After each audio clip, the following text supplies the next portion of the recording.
Olá, começa agora o Holofote. Ele é cantor, compositor e também professor. E já rodou o Brasil com a sua voz e seu violão. E hoje faz uma parada aqui no Holofote para contar um pouco sobre essa trajetória. Confira agora uma entrevista com o músico paranaense Lídio Roberto. Olá, Lídio. Olá, tudo bem? Tudo. Infância, educação, família, tudo isso faz parte da sua formação musical? Isso, de alguma forma, fez você optar pela música? Olha, até porque também sou musicoterapeuta, acredito que a música revela o seu ser é a sua música. Então, tudo que faz parte da minha história, com certeza, é a minha música. E você teve influências de alguém para chegar no que hoje você é como músico? Mas muitas influências, muitas. Né? Eu nasci na década de 60 e, como criança, recebi toda a influência daquele nascedouro, né? da comunicação em massa pela TV, então, de Jovem Guarda, festivais da Record, enfim...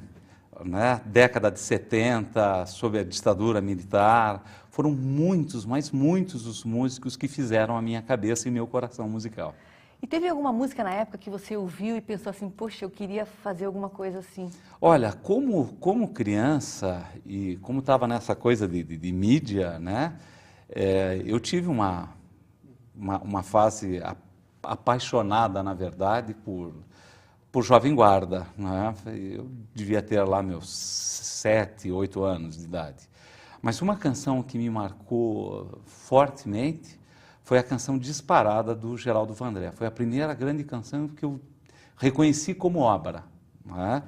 Foi defendida, inclusive, num festival pelo Jair Rodrigues.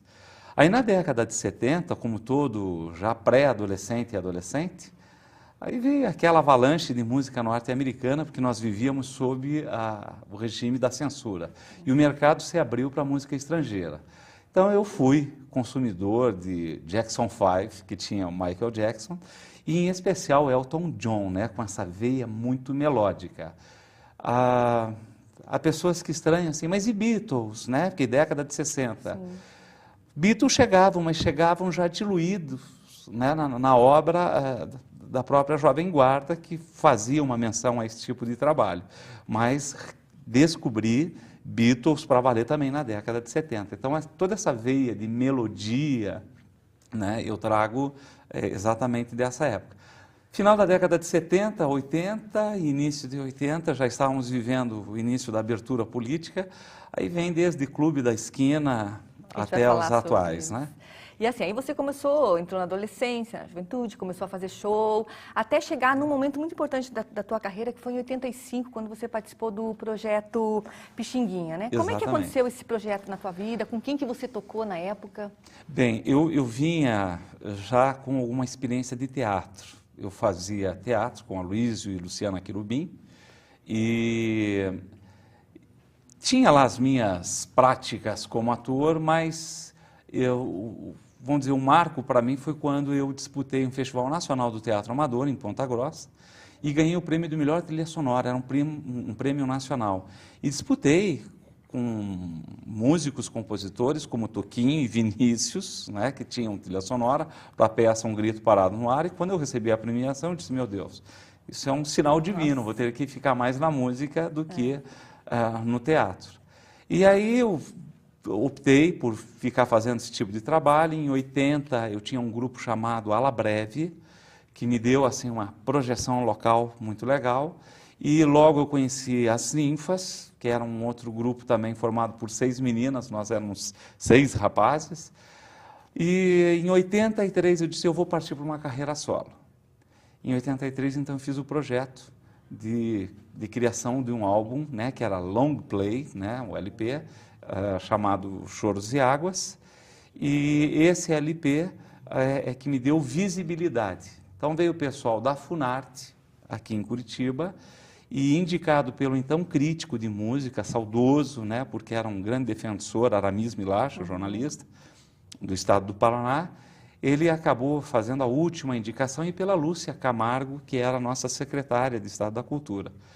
E aí eu parti para uma turnê, primeiro a fase local, onde troquei com Sandra de Sá, onde Sivuca, Elza Soares, Elisete Cardoso, né, grandes nomes da música popular, Maurício Carrilho. E na fase 2, que foi essa turnê, eu tive a oportunidade, então, de viajar, fazendo uma turnê aí do Rio até a Fortaleza, com Leni Andrade, mais Maurício Carrilho, e depois Carlos Lira, no Pixingão, também, no Rio de Janeiro. E claro que nesses ínteres eu fui conhecendo músicos de todo o Brasil e músicos da primeira linhagem, né, da MPB. E o que você tirou de maior lição musical convivendo com esses músicos, hein? Olha, eu estava numa fase acadêmica, eu era estudante da Faculdade de Educação Musical do Paraná. Até tive que trancar os cursos para poder estar nessa turnê. E para mim foi assim um divisor de águas, de ver como o estudo da técnica e da teoria, eles são nada mais, nada menos do que instrumentos, eles não podem ser fim, né? É a mesma coisa você na área de comunicação, aprende tudo sobre televisão, sobre teorias de comunicação, mas na hora da prática, sabe, você tem que ter aquela coisa do feeling, sacar o time das coisas. E isto, na vivência com grandes artistas, foi extremamente importante, porque eu aprendi, vivenciando com eles, como utilizar todos aqueles elementos técnicos, de maneira com que eu pudesse perceber o público, perceber melhor a música, né, fruir melhor a minha própria produção e abrir os horizontes. Então foi eu sempre digo que essa turnê com a Leni Andrade me valeu 10 anos de estudo. Com certeza. Né?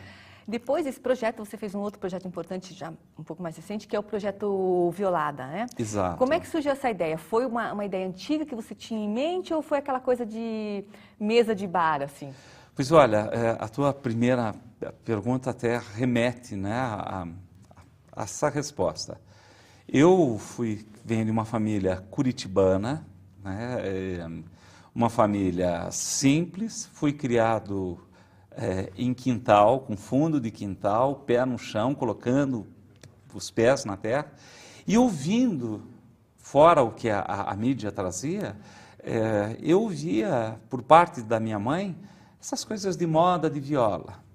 Meu pai, embora gostasse disso, me levava para, de vez em quando, umas rodas de seresta, que um tio meu sempre promovia em aniversários.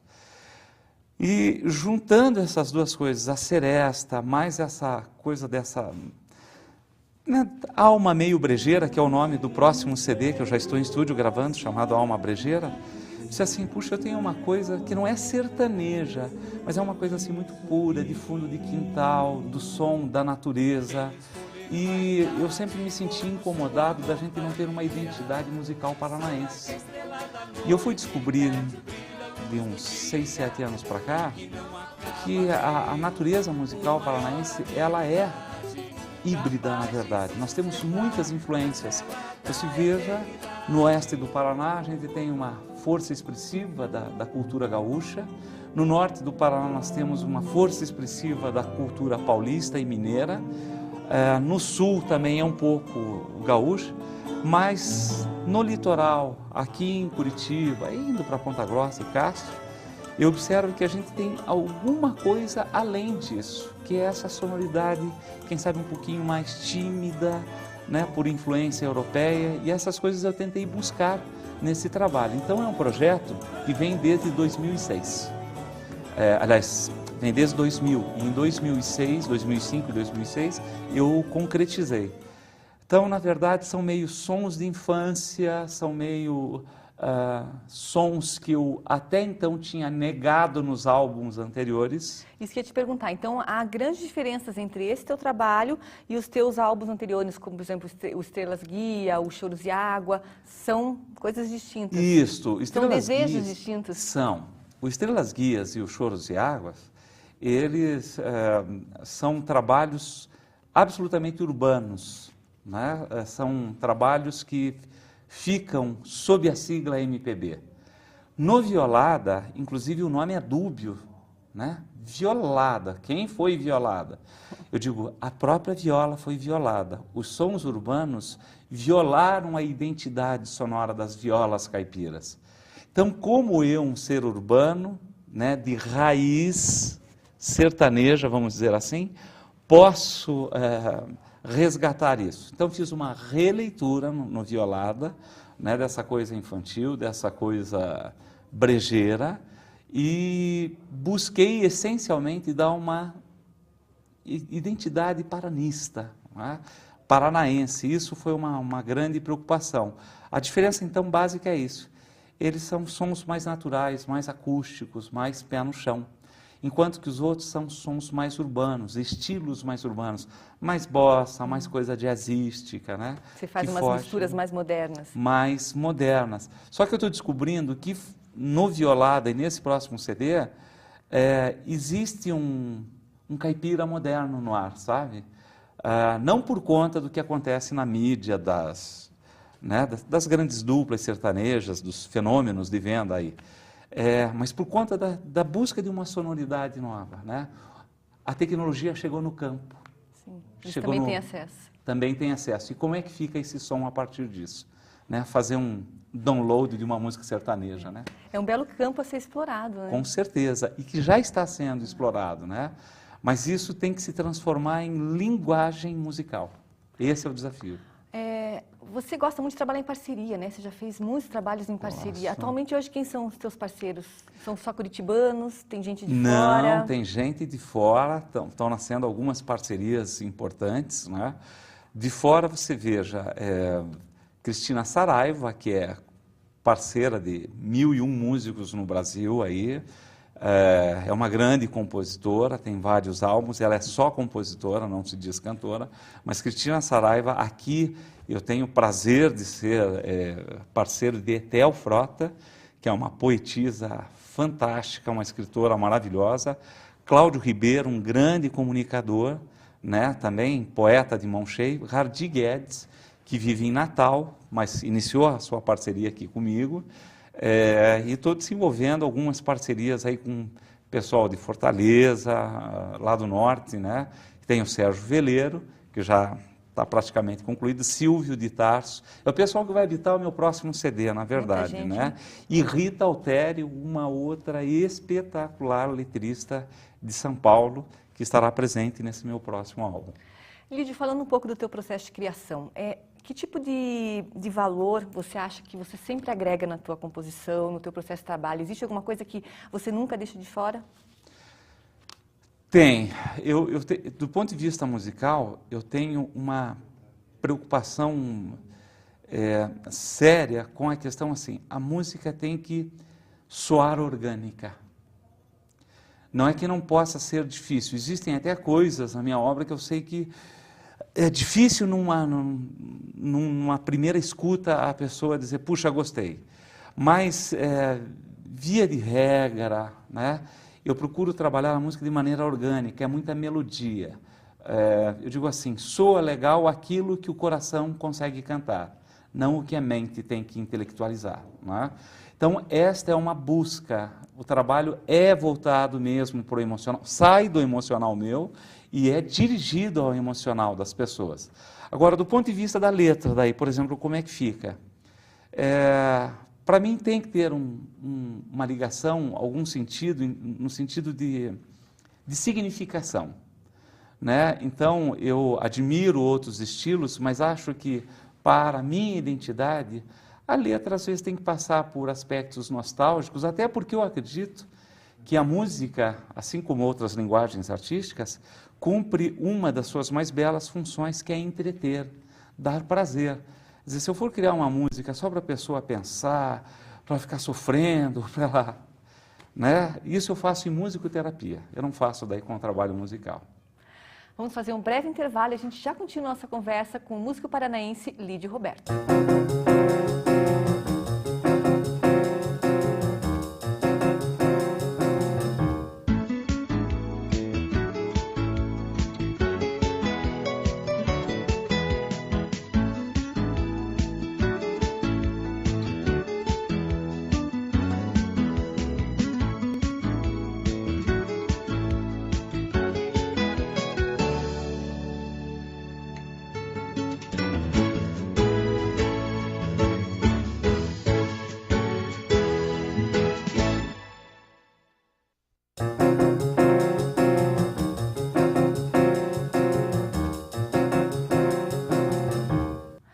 Holofote está de volta. Hoje estou conversando com o músico paranaense Lídio Roberto. Lídio, no primeiro bloco a gente falou sobre o teu processo de criação, né? Você tem algum ritual que você faça para criar? Existe um momento determinado para isso ou as coisas acontecem naturalmente? Isso vem mudando, na verdade, né? Eu funciono por insights. Na verdade, eu digo assim, eu fico incubando uma ideia. Eu tenho vontade de fazer uma música assim. Eu fico incubando e brinco e pego o violão. Às vezes até nem eu mesmo me entendo, porque eu pego o violão assim, 40 segundos e deixo o violão. E aí vou. De repente, do nada eu puxo o violão, passo, olho para o violão. Opa, é agora. Mas quando eu quero finalizar um processo, eu me escondo em casa. Eu tenho o quartinho do professor e do músico. Em frente ao computador, né? Recebo as letras e violão, e aí eu sofro. Eu sofro até chegar à forma, mas é engraçado que quando eu digo sofrer, não é que eu vá ficar buscando muito, eu vou sacramentar os vários caminhos que eu já ensaiei. Né? Mas esse processo de pegar o violão, devolver, acontece sempre ou existem períodos em que você tem um bloqueio e fica aquilo ali parado e você não mexe? Tem, eu sou safado com isso. Eu sou safado, eu já percebo o meu bloqueio. Quando eu estou sentindo que eu estou bloqueando, eu relaxo, eu vou ver shows, eu relaxo completamente. E aí, quando eu vejo que tem a ver aquele tipo, o pessoal reclama de mim. Às vezes eu não saio, às vezes não. Grande parte do ano eu não saio para ver shows. Eu tenho uma fase para ver shows. E tanto faz ser músicos, colegas aqui, como o show dos grandes nacionais e internacionais. Simplesmente aquele período eu não posso ver. Não posso ver porque eu estou centrado na minha ideia e já sofri as influências possíveis, né, para que eu pudesse concretizar a obra. Então, sabe, eu meio que me conheço nisso daí. Eu, por exemplo, estou vivendo uma fase, agora que estou em estúdio e estou arranjando, que eu tenho dito, né, inclusive para a Cris, minha esposa, né, que é a cantora do tal do trio e também lançou o CD, né, esse ano, e eu tenho dito para ela, não quero show, sinto muito, você vai passar aí sozinha. Né? E assim, você é músico, você é professor, foi diretor da FAP, Faculdade de Artes do Paraná, tem tua relação com a musicoterapia. Uhum. Como que esses caminhos foram se encontrando? Hein? Você tem uma prioridade hoje entre uma coisa e outra? Você sabe que eu tenho ouvido muito gestores de pessoas, né? Quem faz gestão de pessoas ou gente especializada em recursos humanos, e eu nunca fui traçando isso para mim, mas vejo que hoje eu me enquadro nesse perfil. Lídio é multi, mas multi quando tem música centrada, enfim, no fazer. Veja bem, eu sou professor na FAP hoje, trabalho com disciplinas que tratam de música. Na Unibrasil eu trabalho produção de áudio, que é basicamente música, os elementos sonoros. Trabalho num outro instituto dando módulos de pós-graduação, que é o IBPEX. São módulos do quê? De arte, educação, música e musicoterapia. Quer dizer, na verdade, a música é uma grande lente para mim pela qual eu olho a música. Ela tem que estar presente sempre. Tem que estar presente, e por isso eu não sinto dificuldade. Na verdade, eu sinto a paixão em todas essas possíveis facetas. Como que é a tua relação com a arte e educação? Você já lançou trabalhos, você sempre está atuando tendo ações nessa área? Sim, né? Sim. Eu, inclusive, tenho me dedicado a escrever livros, né, nessa área, tanto para o público infantil como para livros de caráter mais didático, né, dirigido ao professor.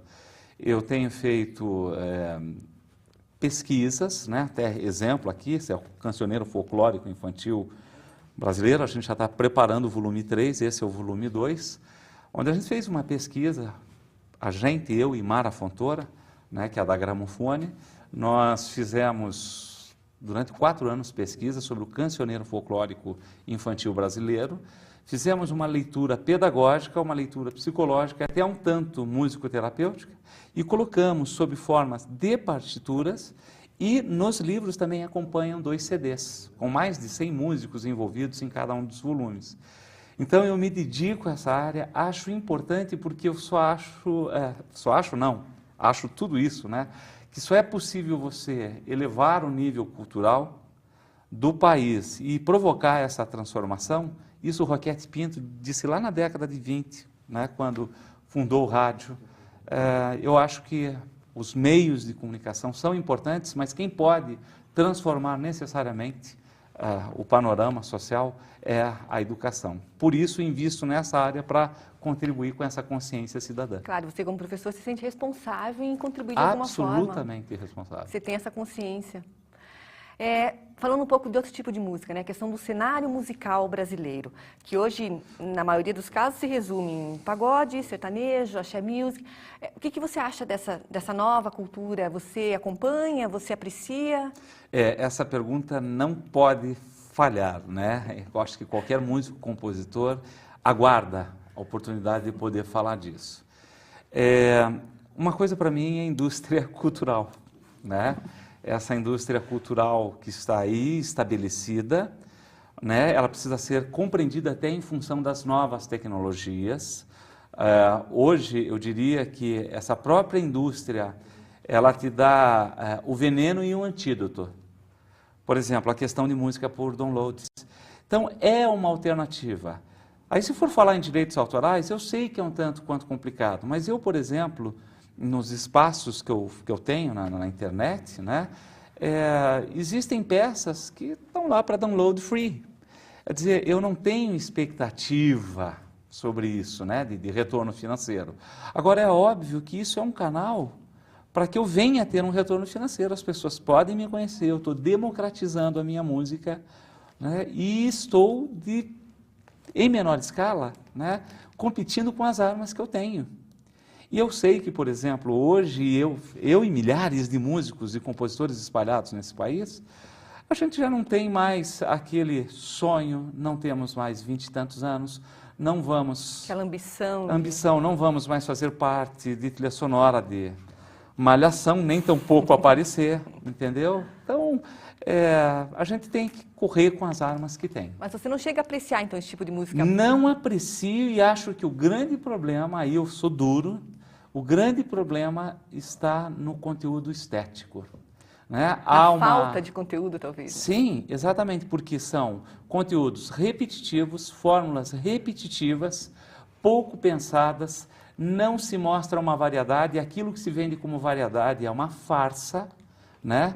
Agora estou misturando a música paranaense com uma batida afro e não sei o quê, mas numa fórmula repetitiva. Não é, sinto muito, topo discussão com qualquer pessoa sobre isso. Se arrumam novos rótulos e o teor continua sendo o mesmo. Então, a gente precisa fazer uma música, se é para fazer uma música para tocar o coração, né, busque-se o conteúdo. A vida humana está precisando ser humanizada. E uma das maneiras é trazer uma nova beleza, uma nova relação de beleza, e isso se faz exatamente com música. Você falou dessa questão de conteúdo na música, né? O que você acha da música de protesto? Você já, em algum momento da tua carreira, você já aderiu a esse tipo de movimento, esse tipo de inspiração? Eu tive uma época bem... Uma fase. Né, interessante. Foi exatamente na década adolescente, já fazia canções de protesto, mas ela não tinha um teor político por falta de repertório político. Né? Então, o que eu fiz? Eu resolvi fazer em parceria com Fernando Pereira, meu grande parceiro durante longo tempo da minha vida. Fernando Pereira, nós fizemos uma música chamada Pena da Vida, para dar já um sentido dúbio. E ela iniciava com chefes de cidades reis, de suas moradas, donos absolutos, mascarados pelo poder. Mal eu sabia que, como membro do Grêmio, eu já tinha uma fichinha lá no DOPS, né? Só por ser membro do Grêmio. E aí, para meu orgulho, eu tive uma música censurada. Foi exatamente essa, Pena da Vida. Então, aderi muito mais, né, pelo comportamento adolescente do que por consciência política. Hoje, eu poderia fazer... Eu fiz até num CD, nesse daqui, no Estrelas Guia, eu tenho uma canção aqui chamada Cara de Pau, que é exatamente uma crítica a esse perfil enlatado aí de político. Isso eu acho que é um samba de protesto, mas não naqueles moldes da década de 60. Então, o protesto hoje tem que ser um protesto inteligente, com humor, sabe? Que tem uma relevância. Que tenha relevância, porque falar por falar, a coisa mais fácil hoje é protestar, construir é difícil. E a relação com a política, por exemplo? O que você acha desses músicos que se envolvem com política? Hoje já não existe mais showmício, né? Mas, por exemplo, um exemplo que eu estou te dando, do envolvimento do artista com a política, você acha isso benéfico, acha isso perigoso? Antes de mais nada, o músico é um cidadão. Se ele vive, né, na polis, ele é um cidadão político.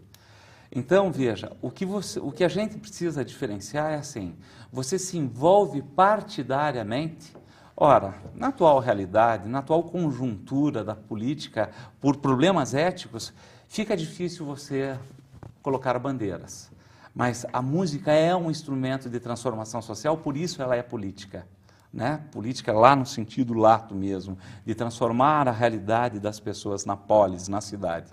Então, acho que o músico, o artista, ele tem quase que uma obrigação de se envolver, se enganjar nas questões sociais, que acabam sendo questões políticas.